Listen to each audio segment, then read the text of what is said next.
Язучы Рабит Батулланың ятқарханәсендә кызыклы гына эш кораллары җыелган. Аларның күбесе инде күптән кулланыштан чыккан һәм бүгенге заман кешеләренә таныш та түгелдер мөгаен. Шуңа да киләсе язма аеруча кызыксыну уятыр дип уйлыйм. Нәрсә соң ул капка келәсе яки киянтә? Бу һәм башка экспонатлар турында Рабит Батулла үзе сөйли.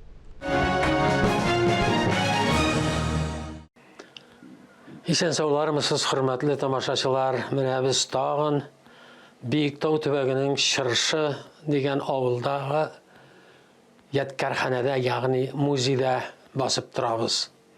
Менә монда җирдән нинди эш коралы чыга, мин шуларны җыя бардым. Кешеләр дә китерә башладылар дигән шикелле. Менә шулай итеп кичкенә генә ядкарханә почмагы барлыкка килде менә монда. Менә бу нәрсә, бу капка келәсе. Менә шулай иткән капканы менә шулай итеп капканы ябалар. Капканы ачылмый. Шылтырап менә башка хәзер күрсәтергә мөмкин, башка капкаларда да шылтыраганда менә күршеләр анда бит табак савыт җуганда да кемгәдер килде. Фәритләргә кемдер килде, чөнки аларның капкасы башка төрле шалтырый. Бу келә башка төрле шалтырый. Тимерче кеше бер төрле тавыш белән капка эшләмәгән, капка келәсе эшләмәгән. Шуңа күрә шылтыр хайрлылар капкасы шылтырый, шылтыр хәнифләр капкасы шылтырый. Менә бу музыкаль инструмент чынлыкта. Менә аның мәгънәсе дә шушында. Капка келәсе, ишек келәсе, киллек. Келәт дигән шуннан сүз барлыкка килә. Төрекләрдә ачкыч, йозак дигән сүз, келәт дигән сүз. Менә шулай итеп без әкрен генә бу ядкарханәдәге эш кораллары белән танышабыз. Әкрен генә, әлбәттә. Менә хәзер кичкенә генә бер эш коралы. Менә буны таракка да шаталар менә чәчтары юк, тарак түгел бу. Бу беләсезме нәрсә? Бу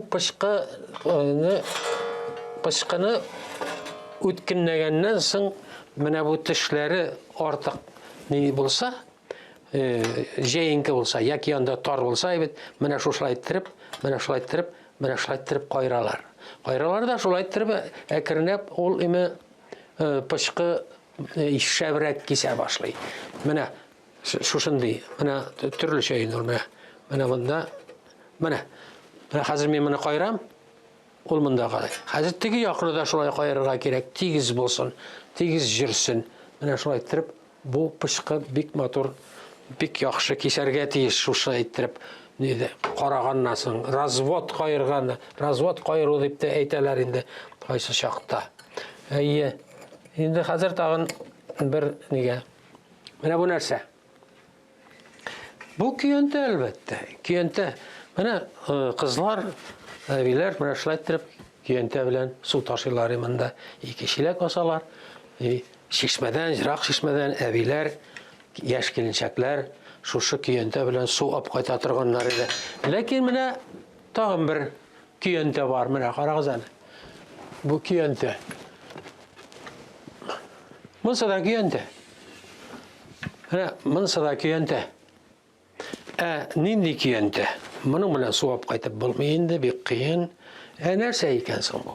Менә бу имәннән эшләнгән, чаңгы кебек бөгелгән, менә шулай. Әлбәттә инде бу киянтә.